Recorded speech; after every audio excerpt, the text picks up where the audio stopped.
મને ઘણીવાર એવો વિચાર આવે છે કે એટલે જુઓ, શું એવું બની શકે કે આજના ક્વોન્ટમ ફિઝિક્સના સૌથી મોટા કોયડાઓ જેમ કે પદાર્થ ખરેખર અસ્તિત્વ ધરાવે છે કે પછી તે માત્ર એક ભ્રમ છે?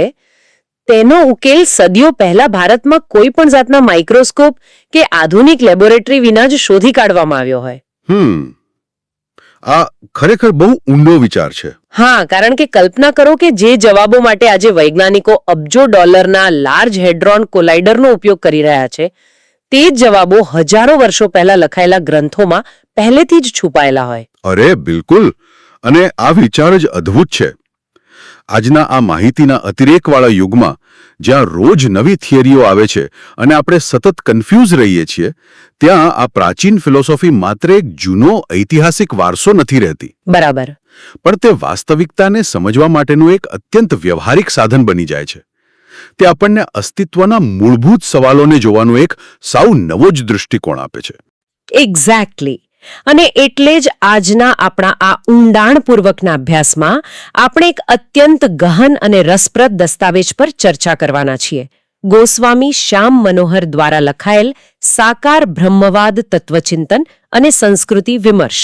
હા, આ દસ્તાવેજ બહુ જ મહત્વનો છે. ખરેખર, કારણ કે આ માત્ર કોઈ ધાર્મિક માન્યતાઓની વાત નથી કરતો, પરંતુ માનવીય ચેતના, પ્રાચીન ભારતીય વેદાંત અને આધુનિક વિજ્ઞાન વચ્ચેના અત્યંત જટિલ સંબંધોની છણાવટ કરે છે. તો ચાલો આને ખોલીએ. આપણે શરૂઆત ક્યાંથી કરી શકીએ? મને લાગે છે કે આપણે ભારતીય વિચારધારાની સૌથી મોટી અને પાયાની તાકાતથી શરૂઆત કરવી જોઈએ, અને તે છે તેની અસાધારણ સહિષ્ણુતા.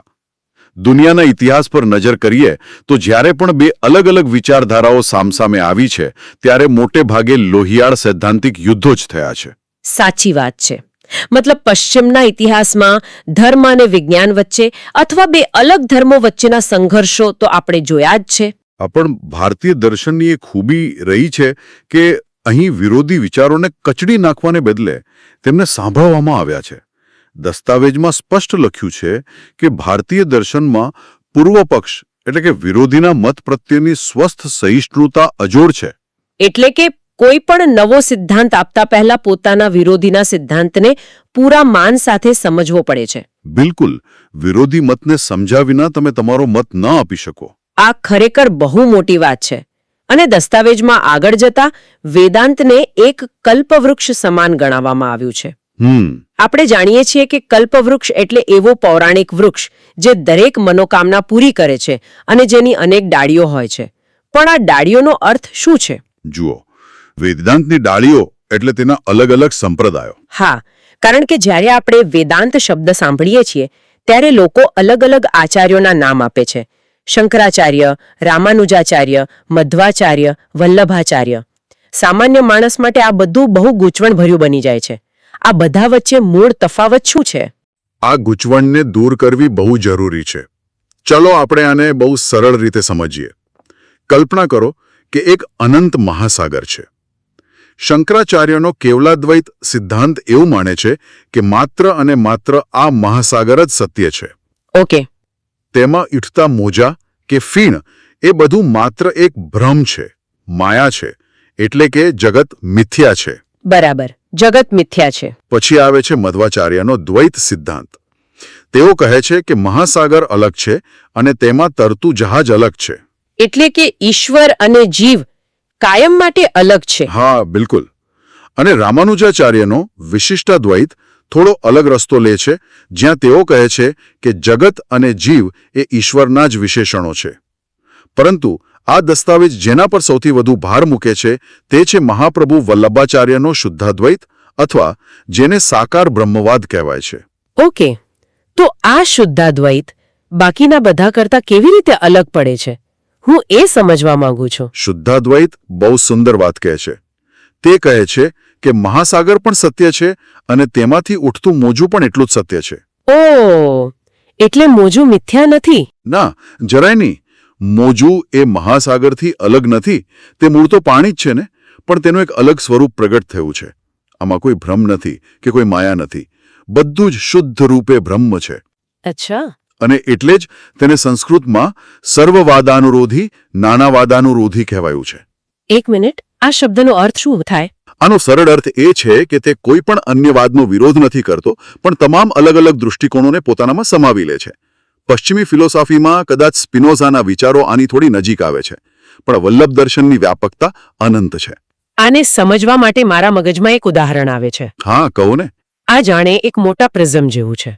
કલ્પના કરો કે એક શ્વેત પ્રકાશનું કિરણ પ્રિઝમમાંથી પસાર થાય છે. બરાબર. પ્રિઝમની બીજી બાજુએ આપણને મેઘધનુષ્યના 7 અલગ અલગ રંગો દેખાય છે: લાલ, લીલો, વાદળી વગેરે. હવે કોઈ વ્યક્તિ માત્ર લાલ રંગ જુએ અને કહે કે પ્રકાશ લાલ છે, તો તે ખોટો નથી. બિલકુલ સાચી વાત છે. અને કોઈ લીલો જુએ તો તે પણ સાચો છે. પરંતુ જે વ્યક્તિ આખી પ્રક્રિયા સમજે છે તેને ખબર છે કે આ બધા જ રંગો મૂળમાં તો પેલા એક જ શ્વેત પ્રકાશના અલગ અલગ રૂપો છે. સાકાર બ્રહ્મવાદ જાણે કે આ સંપૂર્ણ સ્પેક્ટ્રમનો સ્વીકાર કરે છે. વાહ, એકદમ સચોટ ઉદાહરણ આપ્યું તમે. અને આ જ સમજની આજે આપણને સૌથી વધુ જરૂર છે. વલ્લભ દર્શન એ કોઈની મૌલિક કલ્પના નથી. તે શ્રુતિ અને ઉપનિષદોનું સીધું અર્થઘટન છે. તે સમજાવે છે કે બ્રહ્મામાં તમામ વિરોધાભાસી ધર્મો એકસાથે રહી શકે છે. તે એક સમયે બિંદુ જેટલું નાનું પણ હોઈ શકે અને બ્રહ્માંડ જેટલું વિશાળ પણ હોઈ શકે. આ કોઈ ખામી નથી, આ તેની પૂર્ણતા છે. આ બધું સાંભળવામાં ખૂબ જ સુંદર લાગે છે, પણ ચાલો હવે આને થોડું વાસ્તવિકતાની જમીન પર લાવીએ. જો બધું જ એક છે, બધું જ પ્રિઝમનો પેલો એક શ્વેત પ્રકાશ છે, તો પછી આપણને આ દુનિયા એટલી અલગ કેમ લાગે છે? કઈ રીતે અલગ? મારો કહેવાનો અર્થ એ છે કે ભૌતિક દુનિયા એટલે કે પદાર્થ, જેને આપણે મેટર કહીએ છીએ, અને માનવીય ચેતના એટલે કે આપણું માઇન્ડ, આ બંને સાવ અલગ કેમ લાગે છે? દસ્તાવેજમાં બર્ટ્રાન્ડ રસેલનું એક બહુ પ્રખ્યાત અને રમૂજી અવતરણ છે: what is mind? No matter. What is matter? Never mind. હા, એ બહુ જાણીતું કોટ છે. આ મન વિરુદ્ધ પદાર્થનો ઝઘડો વિજ્ઞાન અને તત્વજ્ઞાનનો કદાચ સૌથી મોટો કોયડો છે, નહીં? બિલકુલ. આ માઇન્ડ વર્સિસ મેટરનો પ્રશ્ન સદીઓથી ફિલસૂફોને સતાવી રહ્યો છે. આધુનિક જગતમાં આના બે મુખ્ય પ્રવાહો છે. એક છે ભૌતિકવાદીઓ, એટલે કે મટીરિયલિસ્ટ્સ. તેઓ માને છે કે બ્રહ્માંડમાં માત્ર પદાર્થ જ સત્ય છે. બધું જ ભૌતિક નિયમો, એટમ્સ અને મોલિક્યુલ્સથી ચાલે છે. એટલે તેમના મતે ચેતના જેવું કંઈ નથી? સાવ એવું જ. તેમની નજરમાં આત્મા કે ચેતના જેવી કોઈ વસ્તુ છે જ નહીં. ચેતના માત્ર મગજના રસાયણોની એક આડપેદાશ છે. જ્યારે બીજી બાજુ છે આદર્શવાદીઓ, એટલે કે આઇડિયલિસ્ટ્સ. અને એ લોકો શું માને છે? તેઓ કહે છે કે આખું ભૌતિક જગત માત્ર આપણા મનની એક કલ્પના છે. મન સિવાય કોઈ પદાર્થનું સ્વતંત્ર અસ્તિત્વ છે જ નહીં. આ બંને એકબીજાના કટ્ટર વિરોધી છે. તો ઉપનિષદો અને આ સાકાર બ્રહ્મવાદ આ ઝઘડાનો શું ઉકેલ આપે છે? ઉપનિષદો આનો બહુ જ ક્રાંતિકારી ઉકેલ આપે છે, અને તે છે બ્રહ્મ.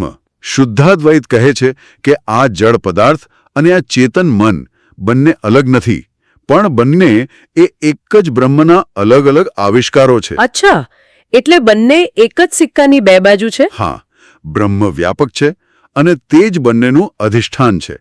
બ્રહ્મનું સ્વરૂપ સત ચિદાનંદ કહેવાયું છે. સચ્ચિદાનંદ એટલે સત, ચિત અને આનંદ? હા, એક્ઝેક્ટલી. સત એટલે અસ્તિત્વ, ચિત એટલે ચેતના અને આનંદ. હવે આ બહુ ધ્યાનથી સમજજો. જે પથ્થર કે ટેબલ આપણને જડ લાગે છે, તેમાં માત્ર સત પ્રગટ છે. બરાબર. તે અસ્તિત્વ ધરાવે છે એટલે સત છે. હા, પણ તેમાં ચિત્ત અને આનંદનો અંશ છુપાયેલો છે. આ છુપાયેલા હોવાની અવસ્થાને સંસ્કૃતમાં તિરોહિત કહેવાય છે. એક મિનિટ, આ તિરોહિત વાળો કોન્સેપ્ટ થોડો ભારે છે. ચાલો આને એક દૃશ્યથી સમજીએ. કલ્પના કરો કે લાકડાના કોલસાની એક ભઠ્ઠી છે. ઓકે. ઉપર બધે જ રાખોડી રંગની રાખ પથરાયેલી છે, જે સાવ ઠંડી અને નિર્જીવ લાગે છે. પણ જો તમે એ રાખને સહેજ હટાવો તો નીચે એકદમ ધગધગતો લાલ અંગારો જોવા મળે. એ અંગારો ત્યાં જ હતો, બસ રાખની નીચે છુપાયેલો હતો. તો શું શુદ્ધાદ્વૈત એવું કહે છે કે જળ પદાર્થોમાં પણ ચેતના આ અંગારાની જેમ તિરોહિત છે, એટલે કે છુપાયેલી છે? વાહ, આનાથી વધુ સારી રીતે આને સમજાવી ના શકાય. હા, બિલકુલ એવું જ. ચેતના ત્યાં હાજર છે, પણ તે પ્રગટ નથી થતી. જ્યારે મનુષ્ય કે અન્ય જીવોમાં તે ચેતના પ્રગટ અવસ્થામાં છે. આ તો ખરેખર બહુ મોટી વાત છે.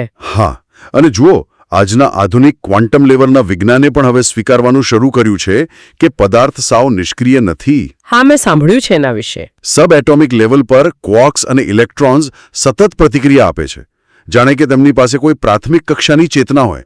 ઓકે, આ ખરેખર ઊંડો વિચાર છે. પણ અહીં મારે એક બહુ પ્રેક્ટિકલ અને આજના જમાનાનો સવાલ પૂછવા છે. પૂછો ને. જો ભૌતિકવાદીઓ કહે છે કે બધું જ નિયમો અને કેમિકલ્સથી ચાલે છે, તો આજના આર્ટિફિશિયલ ઇન્ટેલિજન્સ એટલે કે એઆઈના યુગમાં આનું શું થશે? ધારો કે આવતીકાલે આપણે એક એવું સુપર કમ્પ્યુટર બનાવી લઈએ જે બિલકુલ માણસની જેમ વિચારવા લાગે, તર્ક કરે અને નૈતિક નિર્ણયો પણ લેવા લાગે. તો શું આપણે એવું નહીં માની લઈએ કે ચેતના કે આત્મા જેવું કંઈ છે જ નહીં? આપણે પણ માત્ર માંસપેશીઓના બનેલા જટિલ મશીનો જ છીએ. શું આ એઆઈ બ્રહ્મવાદને ખોટું નહીં સાબિત કરી દે? જો આ ખરેખર બહુ યોગ્ય પડકાર છે અને આધુનિક ફિલોસોફીનો આ અત્યારે જ્વલંત પ્રશ્ન છે. પણ જો આપણે સાકાર બ્રહ્મવાદના લેન્સથી આને જોઈએ ને, તો જવાબ સાવ અલગ મળે છે. કઈ રીતે? મશીન ભલે ગમે તેટલો સ્માર્ટ બને, તે છેવટે તો 0 અને 1ના ડેટા પર જ પ્રોસેસ કરે છે. તે એક જટિલ રચના છે, પરંતુ શુદ્ધાદ્વૈત કહે છે કે વિશ્વના કણે કણમાં જે સંચાલન શક્તિ છે, જેને અંતર્યામી સ્વરૂપ કહેવાય છે, તે બ્રહ્મની શક્તિ છે. એટલે મશીન અને માણસ વચ્ચે મૂળ ફરક શું રહ્યો? ફરક અનુભવનો છે. એઆઈ એ માનવ મગજની નકલ કરી શકે છે, પણ અનુભવ કરવાની જે મૂળભૂત ક્ષમતા છે, તે મશીનમાં પેદા નથી થતી. મશીન પ્રેમ વિશે કવિતા લખી શકે, પણ તેને પ્રેમનો અનુભવ નથી થતો. આહા, એક્ઝેક્ટલી. એ અનુભવનાર જે તત્વ છે, તે બ્રહ્મ છે. આ વાત પરથી મને એક બીજો વિચાર આવે છે. જો બ્રહ્મ આટલો સંપૂર્ણ છે, સચ્ચિદાનંદ છે અને તેને કોઈ જ વસ્તુની કમી નથી, તો પછી તેને આટલું જટિલ સૃષ્ટિચક્ર શા માટે બનાવ્યું? એટલે મારું કહેવાનો અર્થ એ છે કે આ દુનિયામાં આટલી બધી પીડા છે, અસ્તવ્યસ્તતા છે, બીમારીઓ છે, યુદ્ધો છે. જો હું સંપૂર્ણ હોઉં તો હું આવું અપૂર્ણ અને દુઃખદાયક જગત કેમ બનાવું? આ તો જાણે પરફેક્શનમાંથી ડાઉનગ્રેડ થવા જેવી વાત નથી લાગતી? આ પ્રશ્ન પૃથ્વી પરના દરેક વિચારકને સતાવી ચૂક્યો છે. પશ્ચિમના ધર્મોમાં આના અલગ અલગ ખુલાસા છે, પરંતુ સાકાર બ્રહ્મવાદ આનો એક અત્યંત કાવ્યાત્મક અને તાર્કિક જવાબ આપે છે. શું છે એ જવાબ? તે છે લીલાનો સિદ્ધાંત. જગતની રચના પાછળ બ્રહ્મનો કોઈ સ્વાર્થ નથી, કોઈ અધુરાશ પૂરી કરવાની નથી. આ માત્ર ને માત્ર બ્રહ્મની એક ક્રીડા છે, એક રમત છે. રમત? આખી દુનિયા માત્ર એક રમત છે. ચાલો આને થોડું વ્યવહારિક રીતે સમજીએ. ધારો કે કોઈ વર્લ્ડ ક્લાસ એથ્લીટ છે જેણે ઓલિમ્પિકમાં ગોલ્ડ મેડલ જીતી લીધો છે. હવે તેને દુનિયાને કોઈ સાબિતી આપવાની જરૂર નથી. બરાબર. છતાં રવિવારની સવારે તે પોતાના ઘરની પાછળના મેદાનમાં બાળકો સાથે ફૂટબોલ રમવા ઉતરી પડે છે. તે પૈસા માટે નથી રમતો, મેડલ માટે નથી રમતો. તે માત્ર અને માત્ર રમતના આનંદ માટે, જેને આપણે જોય ઓફ પ્લે કહીએ, તેના માટે રમે છે. આપણે તેને ન પૂછી શકીએ કે તારો આ રમવા પાછળનો હેતુ શું છે. સાચી વાત. કારણ કે રમતનો આનંદ જ તેનો એકમાત્ર હેતુ છે. શું બ્રહ્મની લીલા પણ આવું જ કંઈક છે? બરાબર એ જ રીતે. ઉપનિષદમાં એક વાક્ય છે, એકમેવા દ્વિતીયમ, એટલે કે શરૂઆતમાં માત્ર એક જ અદ્વિતીય બ્રહ્મ હતું અને પછી ઈચ્છા થઈ બહુ શ્યામ પ્રજાએ, એટલે કે હું એકમાંથી અનેક થાઉં. અચ્છા. પોતાના આનંદ સ્વરૂપને અલગ અલગ રીતે માણવા માટે બ્રહ્મ પોતે જ જગત રૂપે પ્રગટ થાય છે. અને અહીં દસ્તાવેજમાં એક અદ્ભુત દૃષ્ટાંત આપવામાં આવ્યું છે, મહાસાગર અને તેમાં જામી ગયેલા બરફના ટુકડાનું, એટલે કે આઈસબર્ગનું. હા, આઈસબર્ગ વાળું ઉદાહરણ મને બહુ રસપ્રદ લાગ્યું હતું. તમે સમજાવશો એ? ચોક્કસ. કલ્પના કરો કે એક અનંત મહાસાગર છે. અમુક જગ્યાએ તાપમાન ઘટવાથી એ જ પાણી થીજીને એક વિશાળ આઈસબર્ગ બની જાય છે. હવે એ બરફને પોતાનો એક આકાર છે, વજન છે, તે દરિયામાં તરતો અલગ દેખાય છે. છતાં શું તે મહાસાગરથી અલગ કોઈ નવી વસ્તુ છે? ના, તે મૂળભૂત રીતે પાણી જ છે. એક્ઝેક્ટલી. જો તે પીગળે તો સમુદ્રમાં કોઈ વિકૃતિ નથી આવતી. સમુદ્રનું પાણી ખારું કે મીઠું નથી થઈ જતું. અને જ્યારે પાણી જામી જાય ત્યારે સમુદ્રમાં કંઈ ઘટી નથી જતું. હા, એ બહુ લોજિકલ છે. બંને વચ્ચે એક તાદાત્મ્ય સંબંધ છે, એટલે કે સંપૂર્ણ એકતા છે.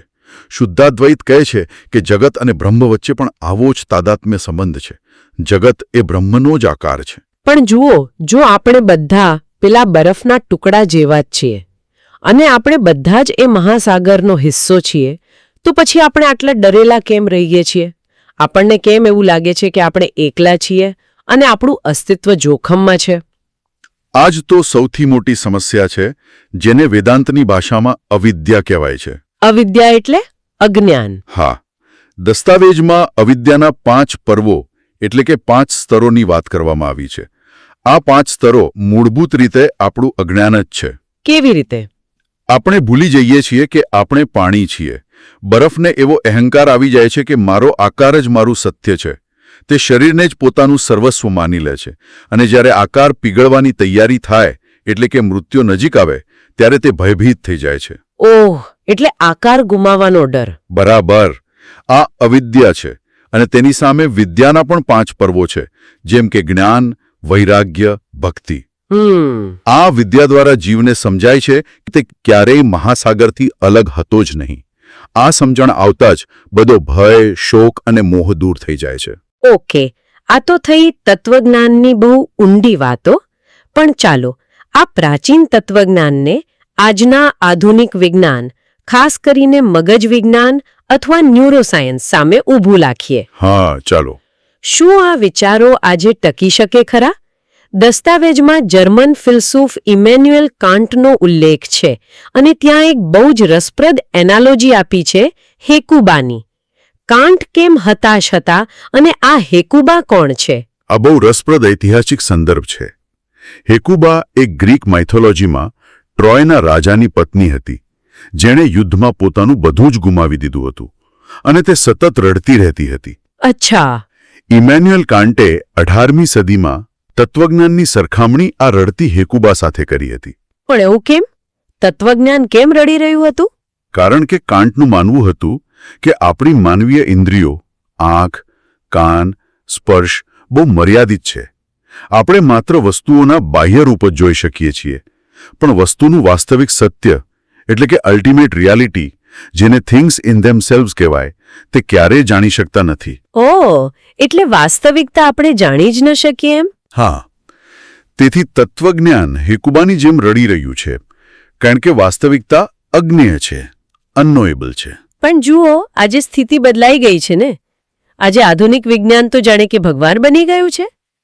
વૈજ્ઞાનિકો આજે મગજના મિરર ન્યુરોન સ્કેન કરી શકે છે. હા, એ વાત સાચી. તેઓ જોઈ શકે છે કે જ્યારે આપણે ખુશ હોઈએ ત્યારે મગજના કયા ભાગમાં લોહીનું પરિભ્રમણ વધે છે. આપણે ડીએનએ એડિટિંગ કરી શકીએ છીએ.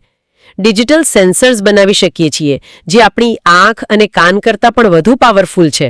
બરાબર. તો શું એવું નથી લાગતું કે ન્યુરોસાયન્સે તત્વજ્ઞાનને હંમેશા માટે પછાડી દીધું છે? દેખીતી રીતે એવું લાગે ખરું, પરંતુ શ્રુતિઓ અને વેદાંત કહે છે કે વિજ્ઞાન અને તત્વજ્ઞાન વિરોધી નથી. દસ્તાવેજમાં તૈત્રીય ઉપનિષદનો એક બહુ જ ગહન ઉલ્લેખ છે. બ્રહ્મ કહે છે, હું અન્ય છું અને અન્નાદ એટલે કે અન્ન ખાનાર પણ હું જ છું. આનો આધુનિક વિજ્ઞાન સાથે શું સંબંધ છે? અને આજના સંદર્ભમાં સમજીએ તો વિજ્ઞાન જેની શોધ કરી રહ્યું છે તે અન્ન છે, એટલે કે ઓબ્જેક્ટ છે, અને જે વૈજ્ઞાનિક શોધ કરી રહ્યો છે તે અન્નાદ છે, એટલે કે સબ્જેક્ટ છે. આ બંને મૂળમાં તો એક જ બ્રહ્મ છે. ચાલો આમાં થોડું વધુ તર્ક લગાવીએ. જો ભવિષ્યમાં ન્યુરોસાયન્સ એટલું આગળ વધી જાય કે તે મગજના દરેક એક ન્યુરોકેમિકલ રિએક્શનને મેપ કરી લે. દાખલા તરીકે, તમે મને એમ કહો કે તમારી માતા પ્રત્યેનો પ્રેમ માત્ર ઓક્સિટોસિન નામના કેમિકલનું રિલીઝ છે, અથવા તમારો ગુસ્સો માત્ર કોર્ટિસોલ છે. બરાબર. તો શું આપણી લાગણીઓ, આપણો પ્રેમ, આપણી ભક્તિ આ બધું જ માત્ર કેમિકલ રિએક્શન્સ બનીને નહીં રહી જાય? આમાં બ્રહ્મ ક્યાં આવ્યો? આજ તો પશ્ચિમી વિજ્ઞાનની મર્યાદા છે. જુઓ, વિજ્ઞાન મગજની પ્રક્રિયાઓનું બહુ સચોટ નકશાંકન કરી શકે છે. તે બતાવી દેશે કે મગજના કયા ન્યુરોન્સ ફાયર થયા. પરંતુ સૌથી મોટો સવાલ એ છે કે આ કેમિકલ રિએક્શનનો અનુભવ કોણ કરી રહ્યું છે? અચ્છા, એટલે અનુભવ કરનાર કોણ છે એ પ્રશ્ન ઊભો જ રહે છે. હા. ઓક્સિટોસિન એ એક રસાયણ છે, પણ પ્રેમની અનુભૂતિ એ રસાયણ નથી. એ અનુભવનાર જે તત્વ છે, જેને આપણે સાક્ષી કે ચેતના કહીએ છીએ, તે જ બ્રહ્મ છે. સાકાર બ્રહ્મવાદ એ હકીકત સ્વીકારે છે કે વિજ્ઞાન ભલે ગમે તેટલી પ્રગતિ કરે, ભલે તે જડ પદાર્થોનું નાનામાં નાનું એનાલિસિસ કરી લે, પરંતુ તે ક્યારેય એ સાબિત નહીં કરી શકે કે અનુભવનાર શૂન્ય છે. વાહ, બહુ જ ઊંડી વાત કરી. કારણ કે જે વૈજ્ઞાનિક માઇક્રોસ્કોપમાં જોઈ રહ્યો છે તેની અંદર રહેલી ચેતના પોતે જ બ્રહ્મ છે. અંશ એટલે જીવ અને અંશી એટલે બ્રહ્મનો આ એકત્વ ભાવ, જેને મહાત્મ્ય અને તાદાત્મ્ય કહેવાય, તે હંમેશા અકબંધ જ રહેશે. વિજ્ઞાન માત્ર કેવી રીતેનો જવાબ આપે છે, જ્યારે તત્વજ્ઞાન શા માટે અને કોણનો જવાબ આપે છે. વાહ, આ ખરેખર આંખ ઉઘાડનારું છે. આપણે જે ચર્ચા કરી તેને જો એક સામાન્ય શ્રોતાના દૃષ્ટિકોણથી જોઈએ તો આ બધું જાણવાથી શું ફરક પડે છે? આપણે આટલી ગહન ચર્ચા શા માટે કરી? રોજબરોજની જિંદગીમાં ઓફિસ જતા ટ્રાફિકમાં ફસાતા કે બેલો ભરતા માણસ માટે આ બ્રહ્મવાદ શું કામનું? એ જ તો સૌથી અગત્યનો પોઈન્ટ છે. જ્ઞાન આપણને એક પ્રકારની માનસિક મુક્તિ આપે છે. તે આપણને શીખવે છે કે વિજ્ઞાન અને આધ્યાત્મિકતા વચ્ચે કોઈ હરીફાઈ નથી. તેઓ એક જ પરમ વાસ્તવિકતાને જોવાની બે અલગ અલગ બારીઓ છે. બિલકુલ સાચી વાત છે. જ્યારે આપણે પેલી અવિદ્યા અને અહંકાર છોડી દઈએ અને સમજીએ કે આપણે એ મહાસાગરનો જ હિસ્સો છીએ, ત્યારે અસ્તિત્વનો પાયાનો ભય ખતમ થઈ જાય છે. એકદમ સાચું. અને અહીં જે સૌથી સુંદર વાત છે તે એ છે કે સાકાર બ્રહ્મવાદ આપણને આ જગતથી ભાગવાનું નથી શીખવતો. હા, એટલે હિમાલયમાં જવાની જરૂર નથી. ના, જરાય નહીં. ઘણા દર્શનો કહે છે કે દુનિયા માયા છે, એટલે જંગલમાં જતા રહો. પરંતુ વલ્લભ દર્શન કહે છે કે આ જગત બ્રહ્મની લીલા છે. તે સાચું છે. તેને પૂરા આનંદથી જીવો, પણ મોહ વગર.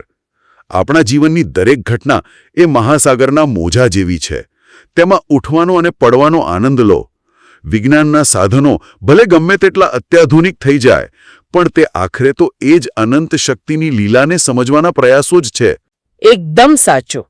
વિજ્ઞાનની લેબોરેટરી અને ઉપનિષદના શબ્દો ભલે રસ્તાઓ અલગ હોય, પણ બંને એક જ સત્ય તરફ આંગળી ચીંધે છે.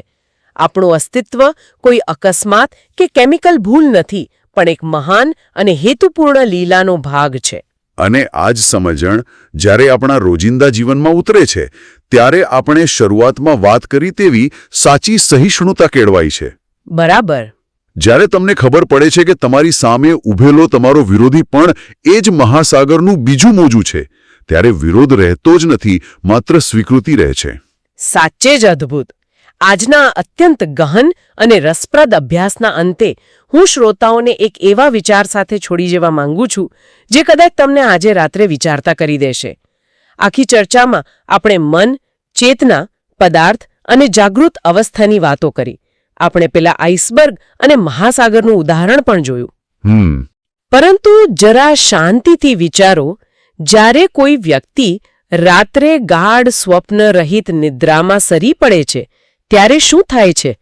એ સમયે ન તો તેને પોતાના શરીરનું ભાન હોય છે, ન દુનિયાની કોઈ ચિંતા, ન કોઈ અહંકાર. આખી દુનિયાનું અસ્તિત્વ તેના માટે ક્યાં જતું રહે છે? બહુ જ ઉમદા વિચાર છે આ. શું તે સમયે આપણા અહંકારનો પેલો કઠણ બરફ ઓગળીને થોડા કલાકો માટે ફરી પાછો પેલા અનંત બ્રહ્મના મહાસાગરમાં ભળી જાય છે? અને સવારે જાગતાની સાથે જ એલાર્મ વાગતા જ શું આપણે ફરીથી થીજીને બરફ બની જઈએ છીએ અને આપણી અલગ ઓળખ ઊભી કરી લઈએ છીએ? આ તો ખરેખર વિચારવા જેવું છે. આ બરફ ઓગળવાની અને ફરી જામવાની પ્રક્રિયા પર આજે શાંતિથી વિચાર કરજો. ફરી મળીશું એક નવા ગહન વિષય સાથે.